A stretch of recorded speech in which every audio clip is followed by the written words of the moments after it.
kita jadikan ayat ini 12829 ni sebagai pegangan kita. Nak naik kereta, nak bergerak, nak mula kerja, nak mula projek, nak jalankan apa-apa urusan masyarakat, kita mula dengan ayat ini dulu. Sesudah maknanya kita beramal begini, kita akan lihat kelebihan dia. Sebab dalam ayat ni ada tawakal.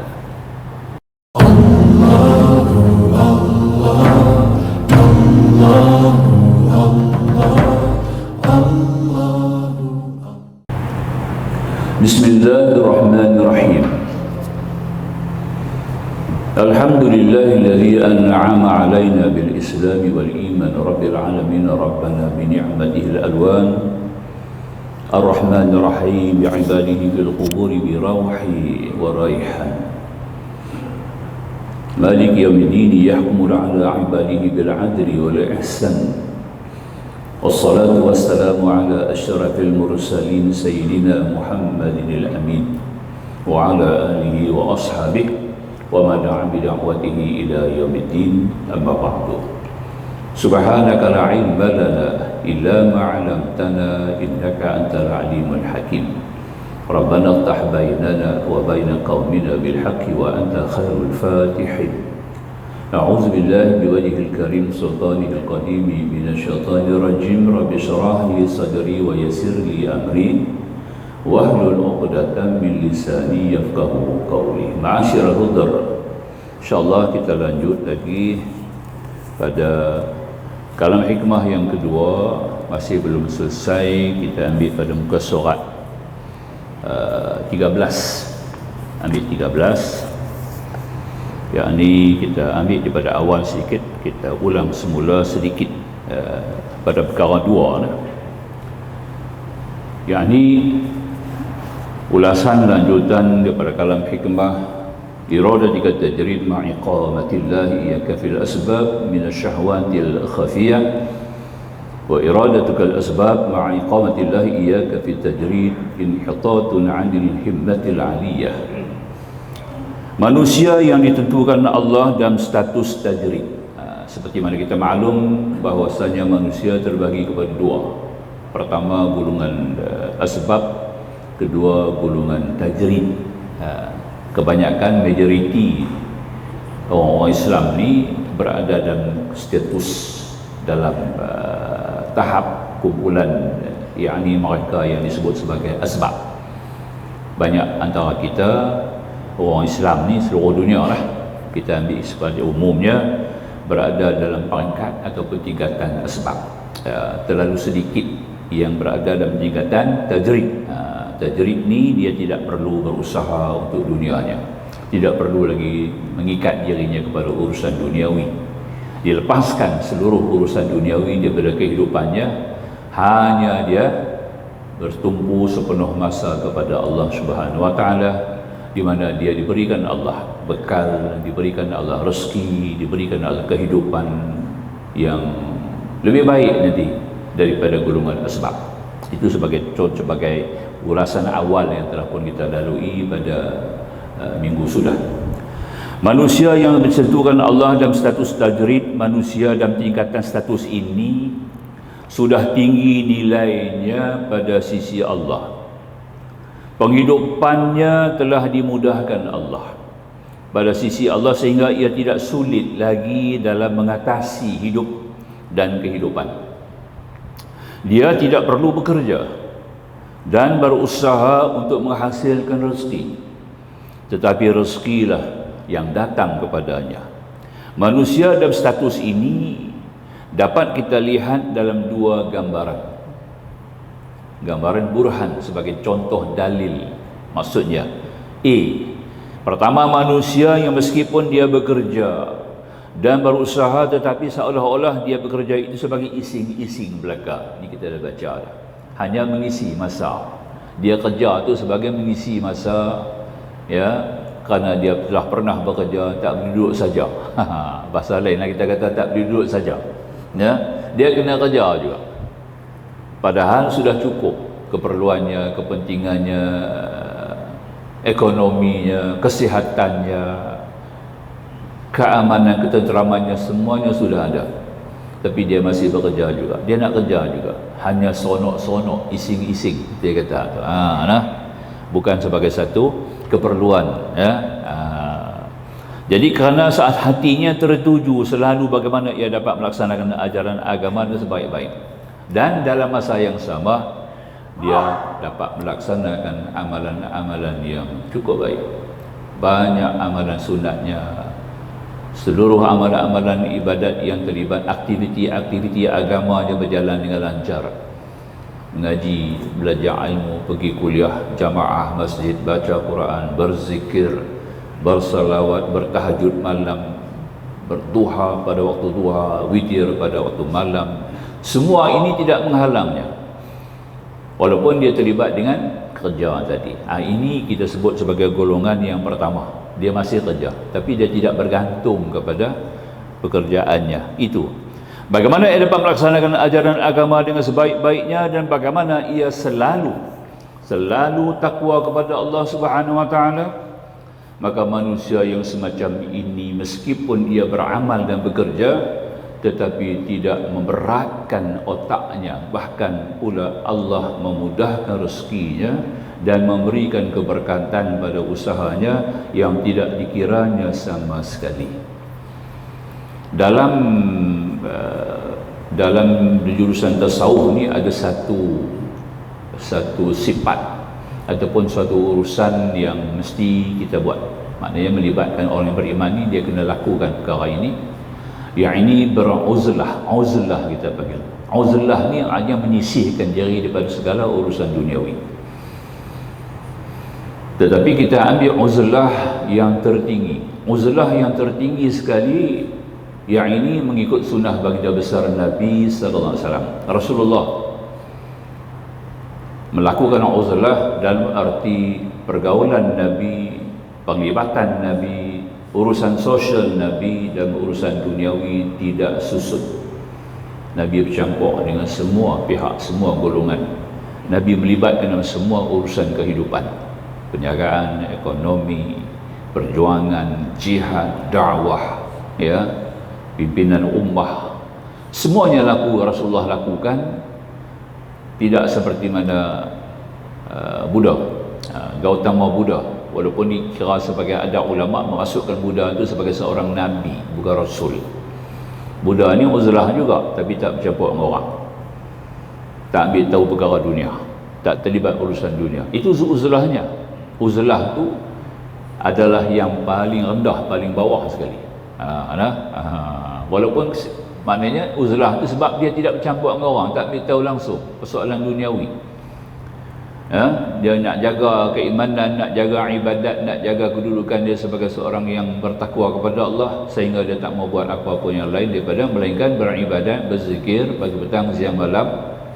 Ini uzlah yang paling rendah sekali nilai bahasa Islam.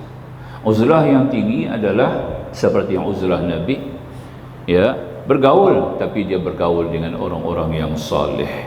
Jangan bergaul dengan orang-orang yang toleh, ada beza tak? Dia makan minum juga, tidak seperti mana makan rambangan ikut dan apa nak makan, bukan begitu. Dia juga bercampur, bergaul, ya. Maka itu Rasulullah mengajarkan kita lihat dalam beberapa pesan Rasulullah. Ada 6 perkara penting antara yang Rasulullah pesan, kan. Apabila kita diundang untuk jamuan kenduri, hendaklah wajib kita hadir. Itu contoh. Ini uzlah, masih lagi dikira sebagai uzlah, tapi melaksanakan perintah, bergaul dengan masyarakat. Orang sakit kita pergi ziarah, ada orang mati kita turut sampai ke tanah perkuburan, ya, sehingga diberikan ganjaran pahala yang besar. Ini artinya uzlah yang melibatkan seluruh urusan masyarakat, tidak menyisihkan diri daripada masyarakat, tidak menyepikan diri pada segala kegiatan duniawi, tapi dia tetap bergaul, bercampur seperti mana biasa, tetapi ada batasnya. Itu kita gelarkan sebagai uzlah yang paling tertinggi. Boleh, Jadi kita buat betul lah. Jadi maksudnya kalau dalam kata orang tajrid tadi, orang tajrid ni yang terbaik melakukan uzlah. Walaupun dia bertajrid, semuanya ada pada dia, Ya, tak makan kenduri, tak apa, dia ada duit boleh makan sendiri, tapi dia tak baca lagu tu. Urusan masyarakat penting, bergaul masyarakat penting, berjamaah penting. Sehingga ada hadis, alaikum bil jamaah, Nabi kata, atas kamu sebagai urusan perintah, sebagai kekuatan berjamaah. Nampak kalau kita lihat begitu. Jadi maknanya tajrid yang terbaik. Maka manusia yang semacam ini meskipun dia beramal dan bekerja tetapi tidak memberatkan otaknya, bahkan pula Allah memudahkan rezekinya dan memberikan keberkatan pada usahanya yang tidak dikiranya sama sekali. Allah tak kira bagi kat dia. Inilah yang dimaksud dalam firman Allah, dan firman Allah, wa may yattaqillah yaj'al lahu makhraja. Barang siapa yang bertakwa kepada Allah Subhanahu wa taala, maka Allah akan berikan jalan keluar daripada kesulitan-kesulitan untuk orang itu. Masalah tetap ada. Selagi kita ada di dunia ni, lagi kita hidup, lagi bernama manusia, maka kita tidak akan sunyi daripada masalah. Itu dah confirm. Bohong kalau orang tak ada masalah. Saya tak ada masalah, apa bohong. Nampak tak ya? Semua masalah ada. Daripada sekecil-kecil masalah sampai ke sebesar-besar masalah, kita tak dapat lari. Tetapi orang-orang yang bertakwa di sini diberi Allah jalan keluar daripada masalah yang menekan dia. Nampak tak? Ada masalah yang memberikan manfaat. Bukan semua masalah menyusahkan kita. Bukan semua masalah yang menekan kita. Banyak juga masalah-masalah yang memberikan manfaat besar kepada kita. Ya. Kita nak ilmu. Masalahnya kita kena bergiat dalam menuntut, mencari, banyak menggali, banyak membaca, banyak bertalaah, banyak mengambil iktibar, banyak memerhati, maka akan bertambah-tambah ilmu kita. Semua tu kena hadapi dengan masalah. Ya, kita nak turun daripada rumah mari ke masjid, ada masalah. Bukan senang. Ya. Ini diartikan bahawa orang-orang yang beriman kepada Allah ni, dia ada masalah tetapi dia dapat diselesaikan, dibantu, ditolong, diberikan laluan oleh Allah untuk menyelesaikan masalah. Ini paling penting. Jadi kalau kita ada masalah, rujukan kita adalah kepada Allah. Kalau kita ada masalah, rawatannya adalah ibadat. Kalau kita ada masalah, rujukannya adalah ketakwaan. Ini baru betul. Bukan masalah kita hadapi hanya langsung kepada orang, kepada manusia, kepada makhluk-makhluk yang tidak memberikan bekas. Ini salah. Maka itu dikatakan Allah di sini makhrajan, dibawa dengan ismun nakirah. Dalam tata bahasa Arab ni, kalau makhrajan ni dia masuk dalam masdar, ismun masdar dia panggil. Maknanya nama terbitan, merujukkan kepada macam makan. Yang perlu adalah makanan. Nak makan perlu ada makanan. Makanan lebih penting daripada istilah makan. Betul tak? Sebab orang nak makan jangan makanan. Dia makanan tu adalah masdar. Dalam bahasa Arab masdar. Ya. Jadi maka itu diartikan di sini, wa yarzuquhu min haitsu la yahtasib, dan Allah akan memberikan rezeki kepadanya dari sumber-sumber yang tiada pernah difikirkannya. Itu dia. Akan datang rezeki kepadanya daripada sumber yang tidak dijangka duga, yang tidak dirancang ada. Nampak tak? Ya. Bukan macam kita nak kena rancang, orang nak kena menjaga, nak kena buka bengkel, ya, kena sediakan pula segala persiapan untuk perniagaan. Ini adalah rancangan, tapi orang ni dapat rezeki, tak payah duk buka kedai, tak payah dia ya susah-susah dalam perniagaan dia. Dia buka macam biasa, perniagaan biasa, tapi hasil mahsul rezekinya ya datang tanpa menduga. Banyak orang berniaga tapi tidak semua yang berjaya. Ya, kalau berjaya pun tidak memberikan manfaat kepada akhirat, mungkin hanya duniawi. Maka itu Allah menentukan orang-orang yang bertakwa ini diberikan rezeki daripada punca yang tidak dapat dikesan, dijangka, diduga, bukan dirancang. Tiba-tiba datang rezeki. Ini kerja Allah. Allah boleh datangkan ke mana pun boleh datang. Semuanya Allah yang menjadikan, yang menciptakan. Jadi ini kita pegang dulu. Walam yakul lahu kufuwan ahad. Ayat itulah menjadi penting bagi kita faham ya. Walam yakul lahu kufuwa. Kufuwa ni masuk dalam semua urusan. Ya, orang nak menjaga, orang nak nak dapat hasil melalui perniagaan. Orang dapat hasil melalui upah. Orang dapat hasil berkenaan dengan bekerja. Orang dapat hasil dengan urusan-urusan yang melibatkan masyarakat. Kena ada pihak lain sama-sama bawa ada erti menjaga. Mana boleh menjaga seorang-seorang, orang tak beli, orang tak datang. Ini artinya, makanya kita mengambil kira bahwasanya Allah memberi rezeki kepada hamba ini tanpa dalam urusan yang biasa, luar biasa. Ini diistilahkan sebagai karamah kepada orang-orang yang mulia. Orang-orang yang dimuliakan Allah akan diberikan karamah kepadanya dengan diberikan rezeki tanpa diduga. Itu karamah tu, ya. Dan barang siapa yang bertawakal, wa may yatawakkal 'alallahi fahuwa hasbuh, dan barang siapa yang tawakal kepada Allah, paling penting sifat tawakal ni paling penting, maka Allah akan mencukupkan keperluannya. Saya pesan dulu kita baca ayat apa, amalkan ayat ni 128 129 surah Taubah. Jangan tinggal, tuan-tuan. Paling minima, paling tidak satu hari kita baca 5 kali. 5 kali. Ada sebut di dalam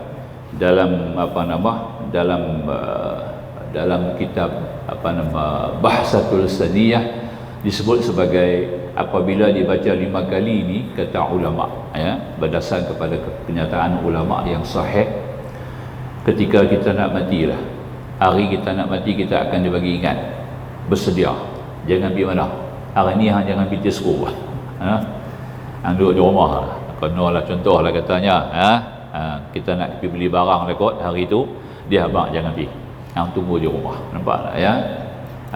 Dia galakkan kita ketika itu hang baca Quran, sembahyang sunat itu dan ini, ya, bersedia dia dalam keadaan berwuduk, bagi bersih pakaian kita, duduk di tempat yang mulia, nampak tak, ada ingat-ingatan.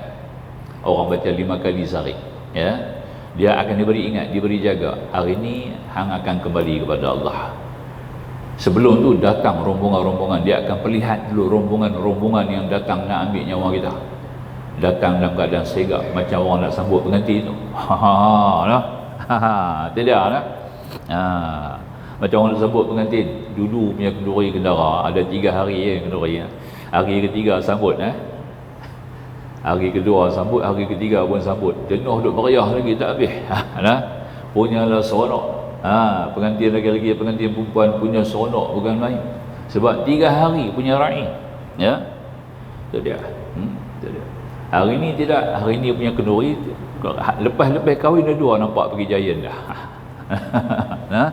Tak ada siapa nak sambut mereka kan. Hari ni punya nikah. Dulu ni lah kita ambil begitulah cerita sikit kait masalah macam tu lah, tuan-tuan.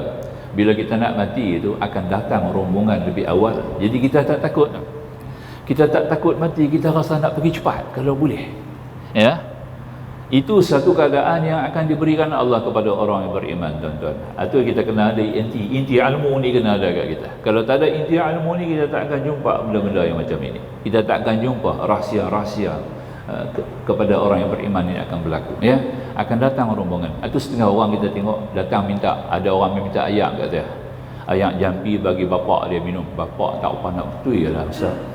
Seperti apa? Nampak 2-3 hari ni duk abang kata orang nak tengok dia. Orang main cantik-cantik, segak-segak, ya. Ada yang bawa makanan, dia kata tak payah makan, aku dah makan dah, dia bawa makan mai kat aku, nampak tak, ya. Ada yang bawa persiapan pakaian dekat aku. Dia berkata, bapak tak betul, tolong buat ayak. Aku kena buat ayak dekat hang, bukan kat bapak hang. Buat ayak dekat hang, berarti hang tak pernah betul, hang tak faham, nampak tak, ya. Itu artinya bapak dia tu kita kenal ahli ibadat, kita kenal bapak dia ibadat. Orang jamaah solat ni tak pernah tinggal, nampak ya. Itu dah. Dia pada awal tak reti nak bersembang pasal orang, duk cakap diri dia ya. Tak pernah saya dengar dia bersembang pasal orang. Kita kenal bapak dia. Bila dia habaq lagu tu, kita patut bapak hang kena ada lagu tu. Kemudian saya kata lagu ni lah, ni ustaz nak cerita sikit, bagi pandangan dia. Oh begitu ke? Tak pernah dengar pun pasal hang tak pernah ngaji. Dia tu orang tak dengar. Maknanya akan datang kepada kita, tuan-tuan. Orang beriman nak mati ni, awal akan datang kepada dia, ya. Penghuni-penghuni langit, para malaikat, dia kenal sebagai malaikatul thayyibin. Dalam kumpulan malaikat ni, satu di antara malaikat dipanggil malaikatul thayyibin. Mereka inilah yang akan datang lebih awal. yang bawa kain kapan daripada syurga, yang bawa hanut, kita panggil seorang cendana, seolah-olah cendana lah, dibawa nak bagi kita mandi tu ya. Dia orang datang awal, mai ziarah kita awal. Jadi bila kita nampak ni ziarah awal kita, kerana semata-mata nak sambut kita kepada alam akhirat, kita akan jadi seronok, kita tak jadi takut. Bukan satu yang mengerikan, bacalah 5 kali sehari paling minima. Laqad ja'akum rasulun min anfusikum azizun 'alaihi ma 'anittum harisun 'alaikum bil mu'minina raufur rahim. Fa in tawallaw faqul hasbiyallahu la ilaha illa huwa 'alaihi tawakkaltu wa huwa rabbul 'arsyil 'azim. Baca elok-eloklah, jangan baca kopoh, 5 kali sehari insya-Allah. Seawalnya, seabdalnya tiap-tiap lepas sembahyang. Zikir imam dulu buatlah zikir tu. Hari ni dah tak ada dah ya. Tak ada dah, habis semua dah. Kita tengok zikir-zikir imam di belakang sembahyang, lepas sembahyang tadi ni, lepas bagi salam ni, tak ada lagu dulu lah, habis ya. Sampai potong sampai Fatihah tak baca dah ni. Dan ni tak baca Fatihah dah tau. Imam-imam kebanyakan ni tak baca Fatihah dah. Allahumma antas salam wa minkas salam tabarakta rabbana ta'liyatan jalalal karam tawih. Allahu la, ayat kursi buah. Nampak? Baca ayat kursi tu. Fatihah tinggal. Kepala hidang dia tinggal. Tak punya faham. Maknanya kita tak faham dah tu. Ya, tak faham. Dia tak tahu kedudukan Fatihah. Hanya semata-mata konon pasal hadis yang kata Nabi kata baca Fatihah ni hadisnya mungkar. Ini kata 1-2 ulama hadis.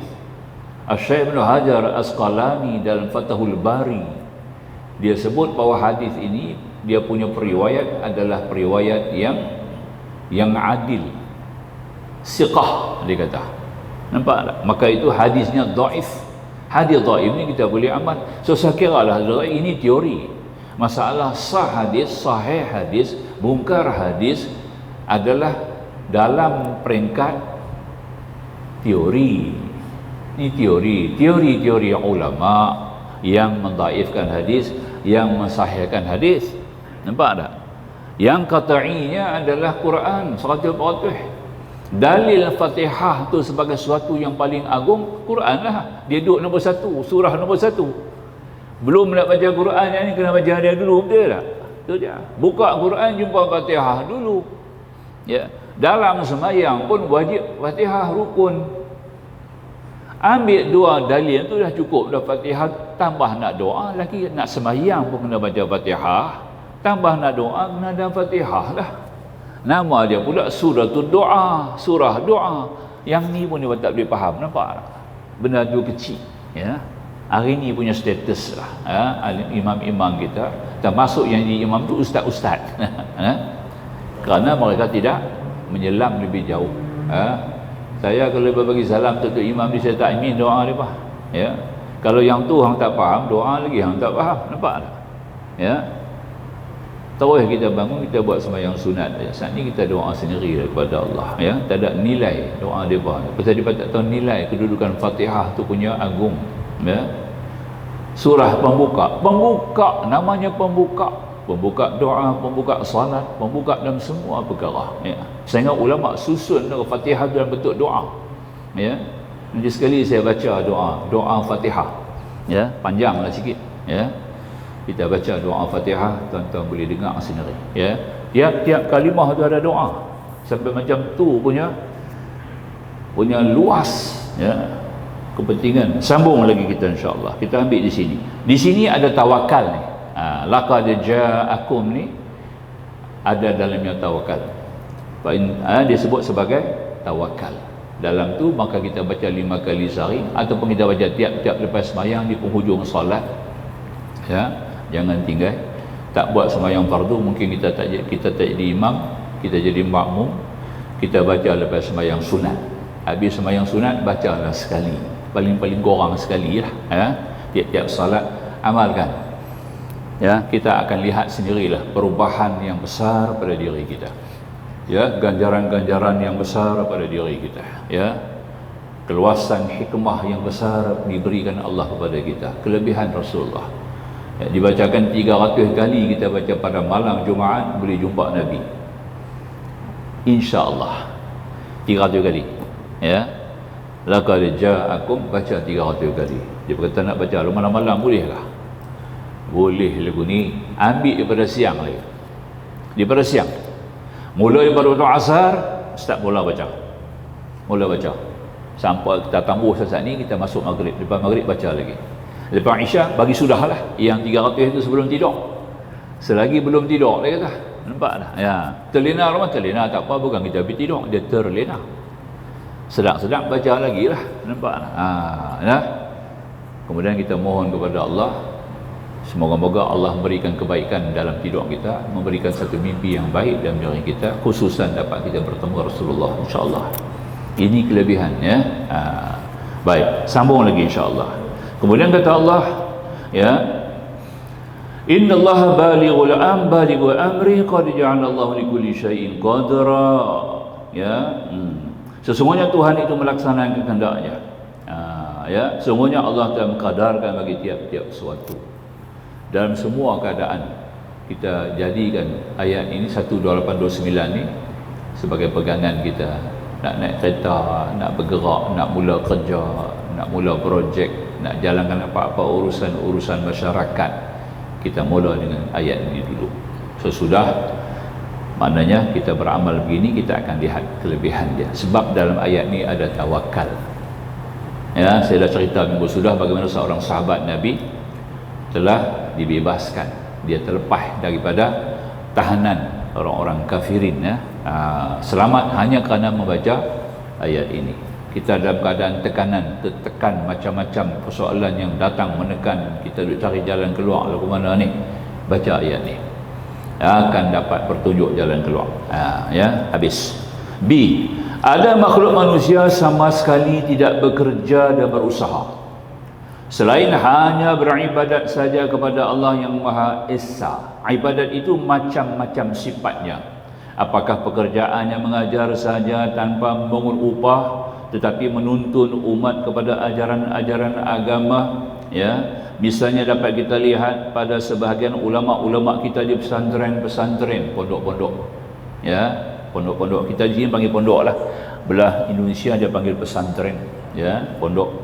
Pekerjaan mereka adalah melulu mengajar, maknanya mengajar saja, tak ada kerja lain. Melulu ni yang tu saja kerja dia, mengajar.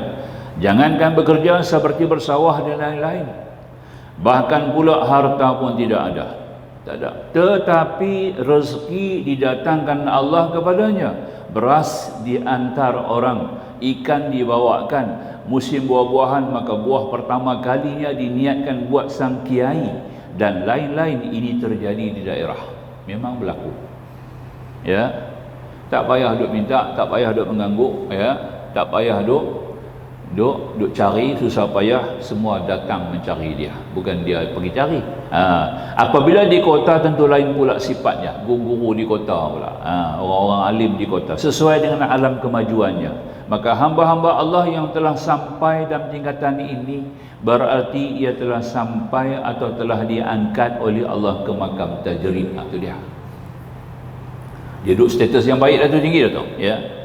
Hamba-hamba Allah yang telah diangkat martabatnya oleh Allah ke makam tajrid, seperti dalam dua bahagian di atas yang kita baca dah. Maka akhlak tasawuf, mengikut perspektif tasawuf, daripada kacamata tasawuf, menganjurkan kepadanya supaya jangan turun ke makam al-asbab. Jangan duk tamak lagi cerita dunia, jangan duk rasa tak cukup lagi. Itu dia, nah. Tuhan dah angkat letak makam tu, dah tak payah kerja, semua dah. Dia duk teringin lagi nak jadi ahli korporat, teringin nak masuk politik, macam-macam lagi lah. Tinggal jawatan, tinggal urusan, tinggal tugas-tugas agama, semata-mata kerana nak bertanding masuk politik. Nampak tak? Nak jadi orang besar lagi, ya. Dia tak tahu orang besar tu tanggungjawab dia besar, ya. Inna lillahi wa inna raji'un, ya. Empat khalifah Rasyidin, bila dia angkat jadi khalifah, kalimah mula keluar mulut mereka, inna lillahi wa inna ilaihi raji'un, kerana jawatan pangkat tu bala besar. Bala duk tunggu mereka, nah. Satu bebanan yang bukan satu rahmat, satu nikmat, satu bebanan, merupakan ujian, ya, yang meletaknya kepada syurga atau neraka. Dia lebih cepat nak masuk syurga, lebih cepat pula nak masuk ke neraka. Jaga tu lah, bukan senang nak jadi pemimpin, duk berebut. Yang tu kena jaga. Jadi orang-orang ni ada tinggal urusan-urusan agama semata-mata kerana dunia. Nampak tak? Itu di antara kata tadi ini. Jadi maka tak dapat tidak, Allah Subhanahu Wa Taala ya akan memberikan kepada jalan yang sempit kepada kehidupannya. Nauzubillah. Jadi maka itu dia kata tadi, dia mengikut tasawuf. Orang-orang dah sampai makam tajrid ni tuan-tuan, ya, jangan turun ke makam asbab. Apabila ia turun ke makam asbab, berarti ia menurunkan diri, nilai dirinya daripada himmah, tekad yang bermutu tinggi. Nampak tak? Orang ni dah kurang rendah dia punya himmah, turun, ya. Maksudnya ia jangan turun untuk bekerja dan berusaha seperti orang-orang biasa. Nampak tak? Kerana apabila ia turun ke tingkat ini, maka ibadatnya akan terganggu. Saya kena ujian ni, banyak ujian ni. Ujian suruh turun, suruh mencari, suruh terlibat urusan peniaga, kan? Ya? Banyak sampai hari ni. Semalam lagi pukul 11 malam pun ada lah dipantak mari, ya. Suruh terlibat dengan perniagaan.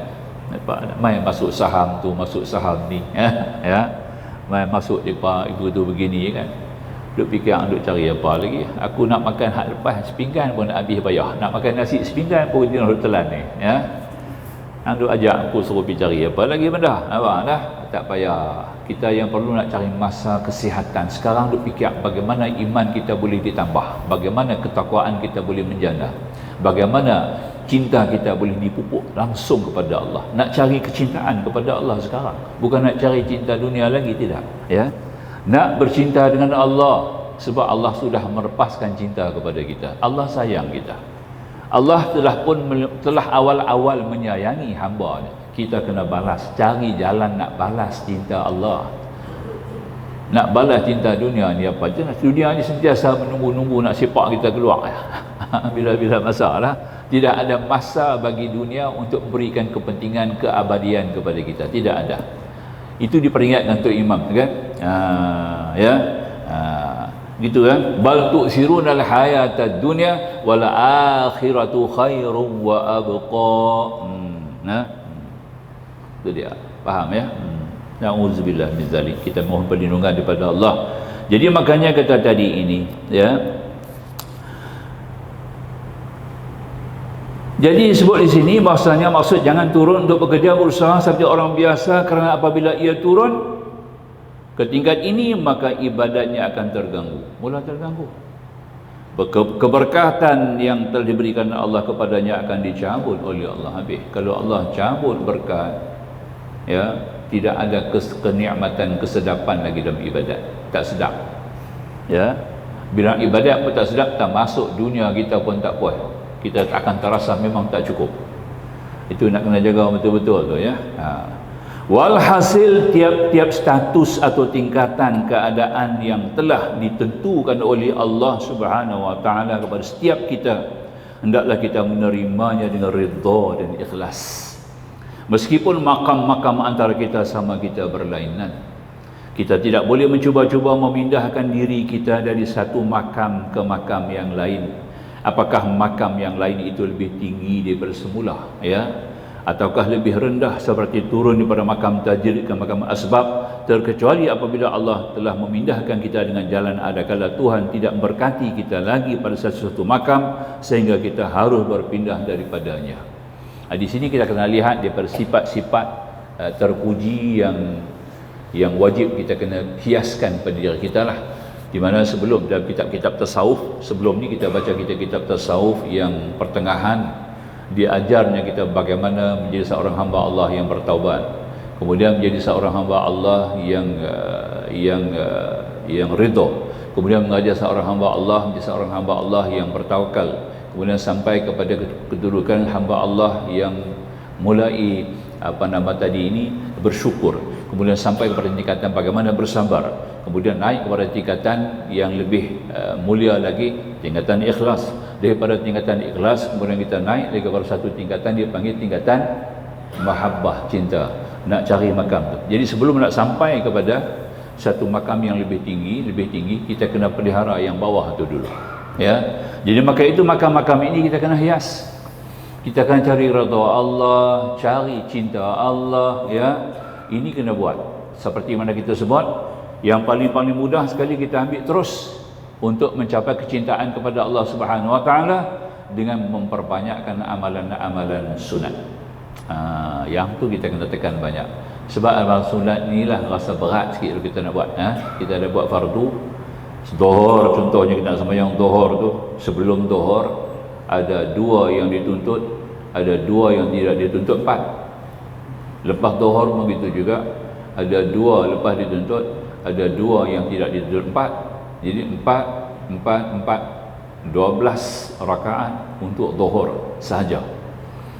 Betul tak? Ya. Jadi kita teringat nak buat sunat pula 4 ni, rasa berat tak? Kemudian nak buat Zuhur lagi, ya. Macam mana nak buat? Ya. Kita pun paksa. Ini kena paksa lah. Ini perkara kena paksa. Tak sampai ikhlas, kita kena paksa diri kita dulu. Ya, paksa ni dinamakan mujahadah. Dalam tasawuf, dalam urusan kebatinan, tuan-tuan, sangat penting mujahadah. Mujahadah ni kita kena jihad, lawan nafsu. Nafsu kita lah yang paling berat sekali, lebih besar daripada melawan orang-orang kafirin. Rada'na bi jihadil asghar ila jihadil akbar, kata Nabi. Sesudah balik daripada peperangan Badar, Nabi kata pada umat Islam, tentera-tentera Islam, mujahidin Islam, kita baru kembali daripada peperangan kecil, kita akan masuk dalam peperangan besar. Ada lagi peperangan besar daripada ni ke? Dia bertanya kat Nabi. Nabi katalah, ada jihadin nafs, lawan dengan nafsu kamu. Yang ni tidak ada had, pagi, petang, siang, malam dia ada dengan kita. Makanya nafsu itulah yang tak bagi kita buat amalan sunat ni, tak bagi kita sembahyang sunat, tak bagi kita bangun malam, tak bagi kita pergi berjemaah subuh, tak bagi kita pergi menuntut ilmu. Inilah nafsu. Nafsu apa? Nafsu amarah, sebab dia datang mula. Tapi kalau kita guna dia untuk kita tuntun dia, kita paksa dia, kita gagah dia, dia akan jadi teman kita yang paling baik. Kerana dia akan bawa rangkai-rangkai sahabat dia. Rangkai-rangkai sahabat yang bantu kita. Ketika itu datanglah nafsu lawamah duduk di sebelah kita, mulhamah duduk di kiri kita, mutmainnah duduk di tengah kita. Nampak ya? Radiyah akan pegang di belakang kita, mardiyah akan sentiasa berada depan kita, kamilah memegang otak dan kepala kita. Masya Allah, ini nafsu. Macam tu kita kena, tapi kita kena bentuk yang amarah ni dulu. Nafsu amarah, sebab dia ni hanya dilihat belah jahat ya. Amarah ni dia selalu lihat sebelah kiri, dia pandang kepada negatif ya. Dia tak pernah pandang positif ya. Nafsu amarah ni dia punya target, dia fokus dia hanya kepada yang negatif, bukan kepada positif. Sebab itu kita kena patah dia dulu, kita kena bentuk dia, kita runtun dia, kita kena tuntun dia, kita kena paksa dia. Nampak tak? Bila kita dapat mengalahkan dia, menundukkan dia, maka yang lain tu akan turut membantu kita. Kita nak yang lain tu sama. Nampak tak? Itu kepentingan nafsu-nafsu Tuhan jadikan diri kita very unique. Manusia ni satu makhluk yang paling istimewa, super ya.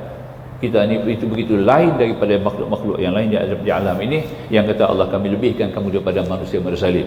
Wa faddaltukum 'alal 'alamin.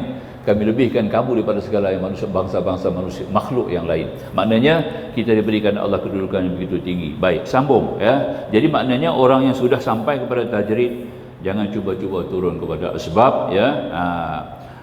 Walhasil dia kata tadi, tiap-tiap status atau tingkatan keadaan yang telah ditentukan Allah kepada setiap kita, hendaklah kita menerimanya dengan redha dan ikhlas, meskipun makam-makam antara kita sama kita berlainan ya. Kita kena lihat. Misalnya saja kita melihat bahawa dalam pekerjaan sehari-hari tidak menguntungkan kita lagi, adalah apa-apa urusan kita buat pun tak berikan hasil, niaga tak mau jadi, masuk bidang-bidang apapun tak mau nak sempurna ya. Apa pasal ni ya? Baik pada dunia maupun pada agama kita. Namun begitu kita berkewajiban membereskan duniawi dan ukhrawi kita sebagaimana mestinya. Walaupun dalam keadaan demikian kita kena perhati jugalah, ya. Orang menjaga tak mau nak jadi, duk buka menjaga tak mau nak jalan juga seperti biasa, tak ada kemajuan, duk status tu juga, ya. Hutang duk bertumpuk-tumpuk juga. Macam mana nak buat? Kita kena selesaikan juga. Dia masalah ada sebab lah dia jadi macam tu, ada sebab kerana ketawakaan kita tidak sempurna, takwa kita tidak sempurna kepada Allah. Jangan tengok kita punya urusan penjagaan tu tak kena, sebab yang nak arah kita, yang nak bagi ilham adalah Allah. Orang nak menjaga, nak urusan apapun tuan-tuan dan puan-puan, kita perlu kepada ilham daripada Allah sendiri. Kita dibimbing dengan ilham.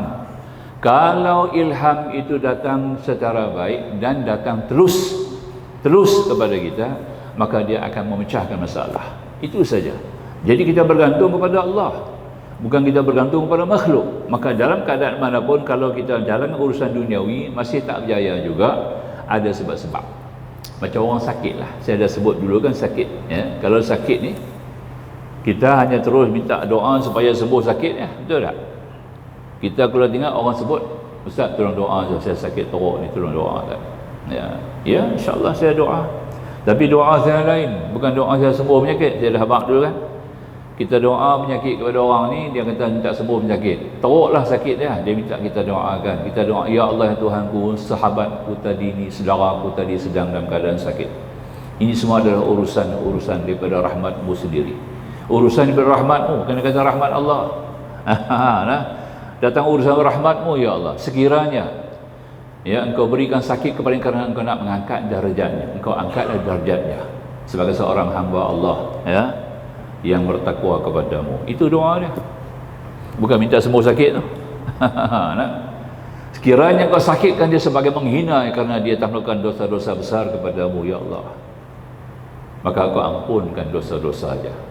Bila Allah ampun dosa, sakit dia sembuh, dia dah, ya. Sekiranya engkau sakitkan dia semata-mata kerana engkau memuji, engkau hendak memujinya atau menyedari, mengingatinya kerana di atas kealpaan, kelupaannya, engkau berilah hidayah petunjuk kepadanya. Tu aja doa. Macam tu saya doa habis. Nampak? Allah tahu nak bagi sembuh dia. Allah bagi dia sakit pasal dia sebab tiga sebab ni ada kat dia. Orang sakit ni kerana tiga sebab. Pertama kerana dosa. Itu yang paling banyak tu. Kedua, kerana Allah nak ingatkan dia kerana dia lupa. Dia lupa daratan. Nampak tak? Bukan lupa lautan, lupa daratan. Orang tak kata lupa lautan. Nampak? Yang ketiga, kerana Allah menghina dia. Sebab dia menghina Allah. Nampak tak? Atau menghina agama Allah, atau menghinakan apa-apa juga nikmat Allah Subhanahu Wa Taala. Maka Allah menghina dia. Nampak tak? Itu tiga sebab datang sakit. Tak ada pasal lain. Nak mati bab lain, bukan sakit tu nak mati, tapi mati boleh jadi kerana sakit. Ya, kalau tak sakit mesti mati kerana penyakit, antara dua, ya. Dia tak dapat tidak. Jadi makanya sakit atas tiga sebab. Ini kita kena faham ni, bab akidah ni kita kena reti, ya. Kenapa Allah buat? Sebab tu tidak ada sujud syukur. Orang sembuh sakit tidak sujud syukur, tak boleh sujud syukur. Sujud syukur ni lain boleh. Nak sujud syukur atas urusan lain buatlah, ya. Tapi sujud syukur atas penyakit, baru sembuh penyakit sujud syukur, tak boleh. Sebab syukur sakit ni ada satu rahmat Allah, satu rahsia anugerah Allah yang sangat berbeza. Nampak kita tak faham, ya. Ada orang sakit, nampak, ya. Lepas-lepas sakit dia dapat kemajuan, dapat kesihatan, keafiatan, dapat rahmat, dapat nikmat. Lepas-lepas sakit, nampak tak? Macam saya cerita dulu lah, lepas-lepas sakit dapat 800,000.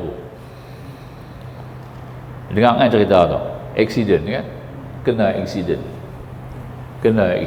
Orang Pulau Pinang tak kena aksiden Pulau Pinang, tapi kena di Manjung, aksiden di Manjung, enggak ada, masuk hospital Manjung, duduk dengan neighbor sebelah. Rupanya dia pas orang sebelah-sebelah tu dia beradik dah. Dia tu kata kami duk cari hang lah. Nampak tak? Kami tak tahu mana pergi lost contact. Ni Langkawi macam cerita lah kan. Dia ambil tanah tu buat projek. Dapat lah. Berjuta-juta, jutawan banyak terbit di Langkawi. Dulu lah sejurus. Sampai sekarang duduk jalan lagi.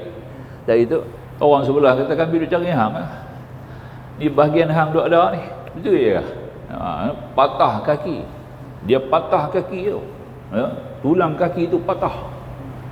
Noh, masuk hospital Manjung, accident. Pergi semata-mata kerana pergi makan kenduri. Nak balik kenduri kena accident. Nampak tak? Tak boleh balik Pulau Pinang, duduk di Manjung. Itu cukup bagus punya dalil contoh tu orang sebut tu. Dia cerita kat saya tu, saya beritahu. Nampak tak? Rupanya Allah nak bagi rezeki dekat dia. Dia punya. Nah, 800,000 keluar Pulau hospital, doktor kata tak boleh balik, nak balik juga cepat. No, nak ambil 800,000. Nampak tak? Dah dapat 800,000, alhamdulillah. Sudah boleh beli kereta, boleh besar rumah, nampak tak ya? Akhirnya saya kata dia lagu ni lah, patut mau patah lagi satu kaki lah, saya kata. Dapat tersebut lagi 800. Oh, ustaz kata lagu tu pula. Nah. Ini kerja Allah. Tengok Allah buat ke hang macam mana, ustaz kata. Ya? Dia nak bagi rezeki dekat hang cara tu lah, bukan senang. Masalah. Jadi kita jangan ingat semua yang buruk tu buruk. Semua yang baik tu baik ya. Asa an tuqdiru syai'a wa huwa khairul lakum. Kemungkinan sesuatu itu buruk bagi kamu, tapi dia adalah sesuatu yang baik untuk kamu. Tuhan kata sendiri. Nampak tak? Jadi kita kena baca dua-dua belah. Sebab dua-dua tu datang pada Allah. Iman kepada qada dan qadar, baik dan jahat, dua-dua daripada Allah. Itu artinya dua-dua tu, ya. Kerana yang baik tu ada hikmah, yang buruk pun ada nikmah. Jangan baca dua-dua tu salah ya. Kita nampak dua-dua belah tak betul sebab dua-dua datang daripada Allah. Datang daripada Allah. Allah lebih mengetahui dan lebih bijaksana, lebih mencintai, lebih mengasihi hamba-hambanya. Jadi kita banyak berbuat sunat lah, contoh ya. Sambung ya. Dengan demikian berarti sudah ada keinginan Allah kepada kita buat meninggalkan makam al-asbab untuk naik ke makam tajrid, dan demikian pula kebalikannya. Untuk ini dapat kita fahami firman Allah dalam Al-Quran, wa qul rabbi adkhilni mudkhala sidq wa akhrijni mukhraja sidq waj'alni min ladunka sultanan nasira. Ya, dan katakan Muhammad, ya Tuhanku, masukkanlah aku secara masuk yang benar, keluarkan aku secara keluar yang benar, berikan kepadaku daripada sisi engkau kekuasaan yang dapat memberikan bantuan. Ayat ini sebagai dalil Rasulullah kena keluar daripada Mekah pergi ke Madinah, hijrah. Allah suruh Nabi hijrah dengan cara yang cukup hormat. Nampak? Allah hantar cara ni, Allah bagi kat dia ni berbeza dengan nabi-nabi lain, rasul macam Nabi Musa. Nampak tak? Nabi Musa, Nabi Harun, Allah Ta'ala perintah ya, pergi kamu kepada Firaun, perintah. Nampak tak? Nabi Ibrahim kena ini muhajirun ila rabbi, aku hijrah kepada Tuhan aku. Nabi Muhammad tak sebut, Allah tak kata ya Muhammad hijrah keluar daripada Mekah lah. Nampak ya? Bila Allah turun ayat ni kepada Nabi, Nabi faham, Nabi kena keluar daripada Mekah pergi ke Madinah, hijrah. Ini ayat dia ya. Wa qur rabbi adkhilni mudkhala sidq, katakan wahai Muhammad, ya Tuhanku, masukkan aku secara masuk yang benar. Masuk ke mana? Masuk ke Madinah. Nampak tu ayat dah? Faham ya? Cantik kan? Wa akhrijni mukhraja sidq, dan keluarkan aku secara keluar yang benar. Keluar daripada aku sekeluar yang benar, keluar daripada Makkah lah pergi Madinah. Waj'alni min ladunka sultanan nasira, dan berikan pada sisi kekuasaan yang dapat memberikan bantuan. Allah bagi kekuasaan, kuasa boleh memerintah sehingga boleh mentadbir Madinah itu sebaik-baik negeri. Nampak tak? Sehingga sampai mencecah 3 suku dunia sudah jatuh di bawah Islam. Nampak? Ini ayat dia. Allah nak bagi Nabi keluar cara ni. Dia keluar satu doa dalam bentuk doa yang begitu halus ya. Maka Rasulullah dah faham kena buat hijrah. Nampak tak? Bukan ada Al-Quran kita suruh hijrah, tak ada. Kerana Nabi ini begitu punya mulia tinggi, Allah susun atok perintah Nabi dengan cara yang cukup tinggi. Macam kiblat, nak tukar kiblat, nampak tak? Allah tak katakan Nabi pindah atau tukar kiblat. Ya, qad nara taqalluba wajhika fis sama. Kami sentiasa melihat kamu ya Muhammad mendongak-dongakkan kepala ke langit. Fala nuwalliyannaka qiblatan tardaha, maka kami akan sungguh-sungguh memalingkan kamu kepada kiblat yang kamu suka. Itu dia, nampak? Bukan Allah suka, Allah ikut Nabi dia punya suka. Oh, tu dia lah. Fawali wajhaka syatral masjidil haram. Maka hadapkan wajah kamu sekarang ke Masjidil Haram. Wahai semua kuntum fawalu wujuhakum syatrah, dalam keadaan mana kamu berada, di mana juga, kapan mina juga kamu berada, maka hadapkanlah kamu ke arahnya. Nampak tak? Maka Nabi pun paling. Dengan sendiri Nabi paling, nampak? Cantik. Berpaling dalam semayang pula tu. Tengah duduk semayang berpaling daripada 180 degree lah. Ya. No, daripada halal sana tu. Halal sana tu Palestin tu. Palestin tu. Kita menghadap sana Palestin. Sana Makkah. Nampak tak? Nabi boleh kalih 180 degree. Ayat ini turun hanya menyebut dulu ya Nabi, kami akan pindah kamu kepada kiblat yang kamu suka. Kamu suka kiblat, kami bagi pergi kiblat. Punya sayang Nabi kepada Allah, kepada Nabi itu sehingga sebut ayat-ayat begitu tertib. Maka tu dalam istilah tasawuf Nabi dipanggil apa? Dipanggil murid. Nabi-nabi lain 124,000 Nabi termasuk anak Rasul, seorangnya Rasulullah berstatus sebagai murid. Yang lain semua murad. 193,999 tu murad, Nabi kita murid. Tu ada beza. Orang majlis tasawuf kena tahu. Kedudukan Nabi, status dia sebagai murid. Murid ni apa? Tak payah minta, Tuhan bagi. Tak payah tanya, Tuhan jawab. Tak payah arah, Tuhan atok. Dia nampak tak? Ya? Nabi Musa kena minta kepada Allah, Rabbi, apa ya? Rabbi syrah li sadri wa yassir li amri. Buka dadaku ya Allah. Ya? Rabbi syrah li sadri, buka dadaku, wa yassir li amri, mudah urusan aku. Nampak? Wahlul 'uqdatam min lisani, buka lidahku saat bercakap, lidah yang berbelit-belit, yafqahu qawli, supaya dia boleh faham. Nabi Muhammad tak payah minta. Nabi Muhammad Allah peringat, alam nashrah laka sadrak, apakah kami tidak buka dada kamu? Itu dia. Tuhan dah buka dada Nabi. Nabi tak sedar Nabi itu dah dibuka dada awal dah, tak payah minta. Maka tu Allah peringatkan Nabi, alam nashrah laka sadrak, apakah tidak kami telah buka dada kamu ya Muhammad? Nampak tak? Musa kena minta, Rabbi syrah li sadri, buka dadaku ya Allah. Tengok ada beza. Nampak? Seorang kena minta, seorang tak payah minta, Tuhan peringat dah buka dada. Itu Nabi dia panggil murid. Status beza murid dengan murad tu tak sama ya. Yang lain daripada Nabi dia panggil murad. Murad ni dia kena minta, dia kena tanya. Nampak dah? Dah. Rasulullah tak pernah perintah pergi kepada Abu Lahab, pergi kepada Abu Jahal, pergi kepada Khuwailid, tak pernah. Tapi kepada Allah, kepada Musa Nabi suruh. Nampak tak? Izhab ila Fir'aun innahu, pergi kamu kepada Fir'aun. Nabi Musa disuruh pergi. Nabi Muhammad tak pernah. Izhab iba Abu Lahab, tak pernah. Tapi Allah turun pula ayat hina Abu Lahab ada dekat Nabi. Tak payah Nabi suruh, tak payah Nabi pergi. Nampak tak? Tabbat yada Abi Lahab wa tabb. Terus nampak tak? Itu kedudukan Nabi kita Muhammad SAW. Tingginya Nabi itu. Terlalu tinggi sangat, tidak ada yang boleh dibanding ketinggian Rasulullah sallallahu alaihi wasallam daripada segi kedudukan status dia. Maka itu kita sebut begini, bahwasanya kita nak bagi faham ya kedudukan status Nabi kita sebagai inilah kita ambil. Maka tu selawat Nabi ini paling kena tinggi. Allah suruh selawat ya, di mana-mana juga, tidak ada batas, tidak ada masa yang ditentu, tidak ada had yang ditentu. Selawat Nabi ini macam zikir 24 hours. Selagi nyawa kita berada, lagi nafas kita keluar masuk, selawat Nabi. Nampak tak? Di mana-mana tempat yang baik, ketika-ketika yang baik, selawat Nabi. Nampak tak? Dia pakai potong habis antara dua khutbah, tak selawat dah. Nampak? Punya cerdik hari ni ya. Hari ni punya ulama-ulama kita, bukan ulama tak buat kerja tu. Ni ustaz-ustaz kita lah. Dia bagi arahan, Nabi tak buat selawat, jangan buat. Masjid Negeri pun tak selawat dah ni. Masjid Negeri tak ada. Dulu Masjid Negeri ada selawat. Tak ada selawat dah. Habis, nampak dah. Tidak lah. Sini kita jaga status masjid kita ni. Jangan bagi hilang selawat tu ya. Tanya balik, kalau selawat dipatai ke khutbah? Tanya balik. Apa hukum selawat ni? Bid'ah ni masuk neraka ke? Tanya balik.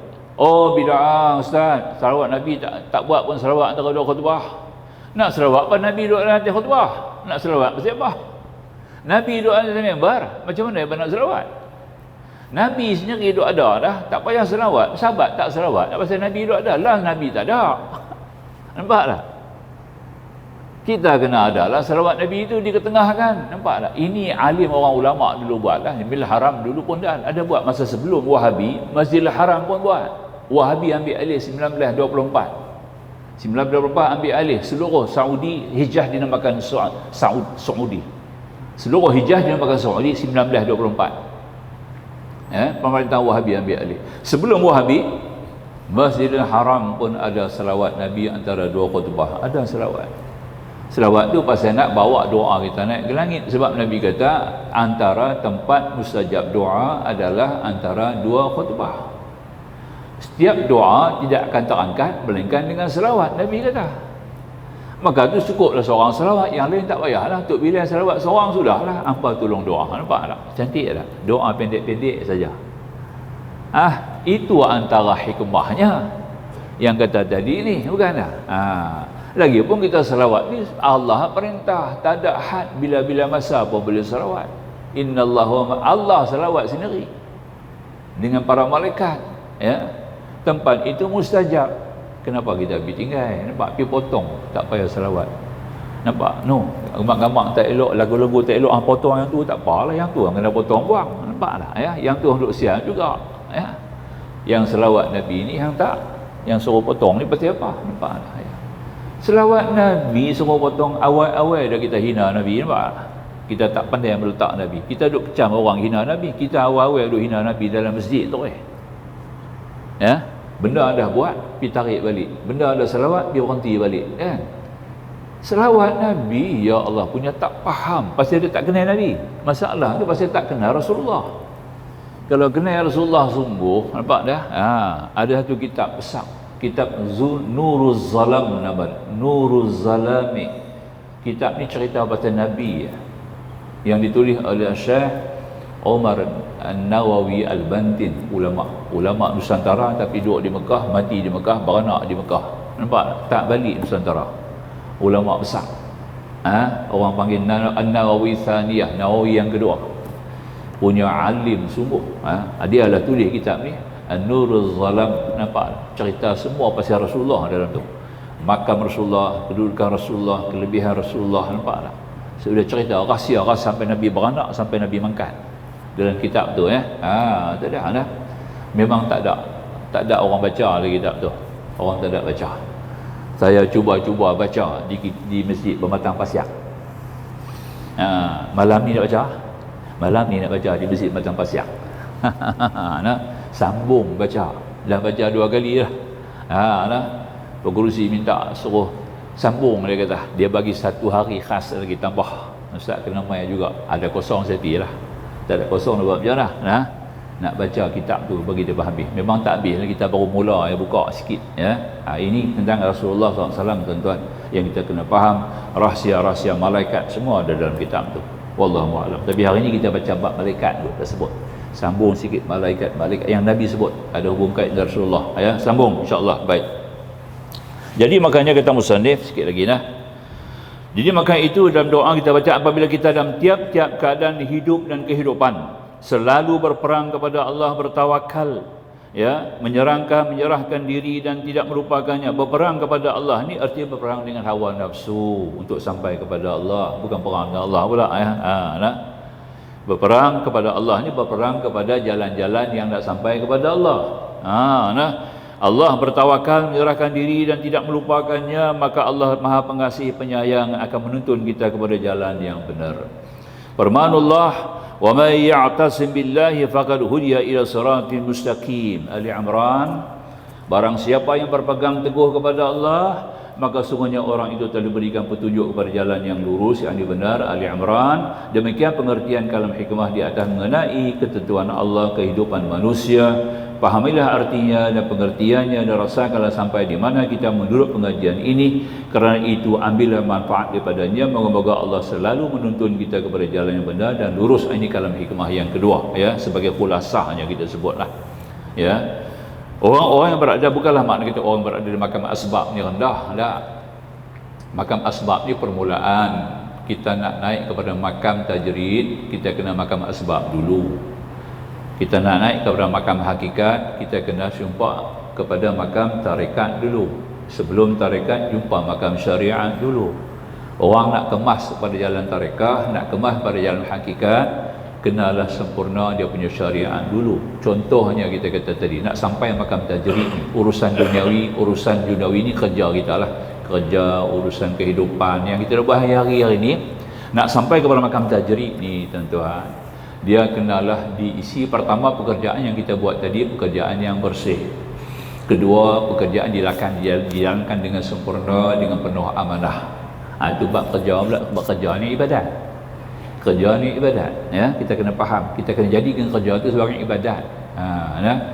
Kan Rasulullah ada sebut satu hadis, ya, di mana Allah telah bagi rezeki itu, dia kata rezeki ada 100%. Allah buat turun 100%, ya. 90 daripadanya adalah mencari rezeki yang halal. Nampak tak? Itu dia. Tu ada rezeki. Hadis riwayat Syaukani ada sebut hadis ni. Syaukani sebut hadis ni, ya. Kehidupan kita ini, rezeki kita ni ada 100%, 90% daripadanya duduk dalam ibadah. Ibadat 10% yang kita buat, sembahyang, puasa, zakat, haji, ni masuk dalam 10%. 90% bergerak mencari harta, mencari rezeki yang halal. Itu bekerja lah, bercucuk tanam, bertani, berternak, ya. Berbagai-bagai lah urusan yang kita berindustri, berbagai-bagai kita boleh buat lah.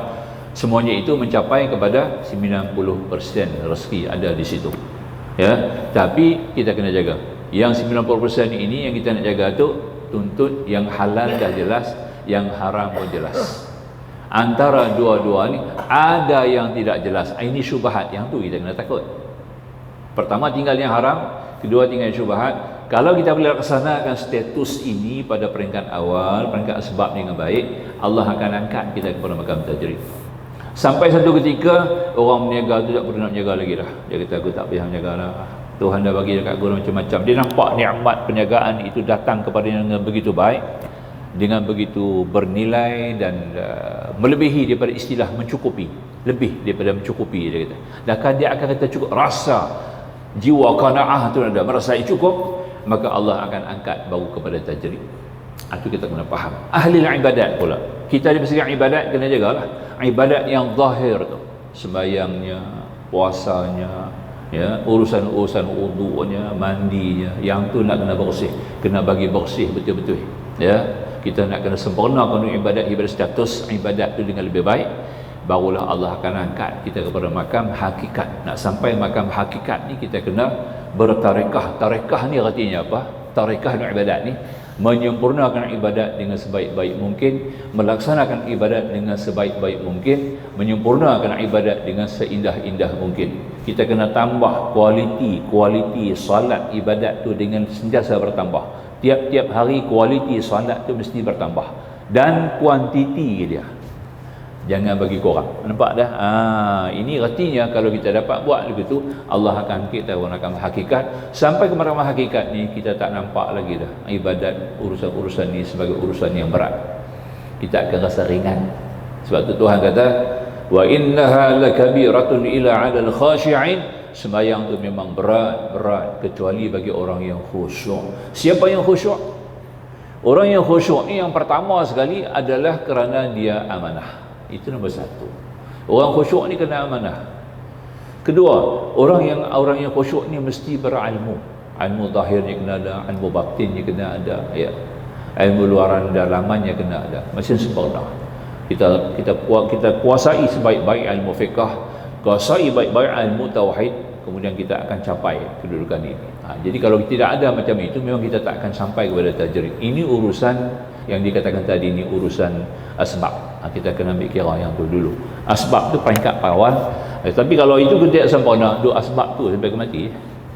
Sampai bila-bila tidak terasa dia punya kebaikan, manfaatan dia, memang kita tidak akan terasa. Itu paling penting sekali lah, ya. Jadi makanya kerana itulah insya-Allah kita berbicara pada pagi ini tentang kalam hikmah. Insya-Allah pada minggu depan kita akan sambung pula kalam yang ketiga ya, pada muka surat yang muka surat 16, muka surat 17, yakni bab berkaitan dengan takdir. Minggu depan kita cakap bab takdir. Tuan-tuan akan dapat melihat rahsia takdir, yang kita macam mana kita beriman dengan takdir. Akhirul kalam wallahu subhanahu wa ta'ala a'lam. Bismillahirrahmanirrahim. Alhamdulillah wassalatu wassalamu ala rasulillah wa alihi wa sahbihi ajma'in. Subhanaka la ilma lana illa ma 'allamtana innaka antal alimul hakim. Rabbi shrah lana sudurana wa yassir lana umurana rabbana zidna 'ilma warzuqna fahma rabbana atina fid dunya hasanah wa fil akhirati hasanah wa qina adzabannar. Walhamdulillahil alamin. Wassalamu alaikum warahmatullahi wabarakatuh.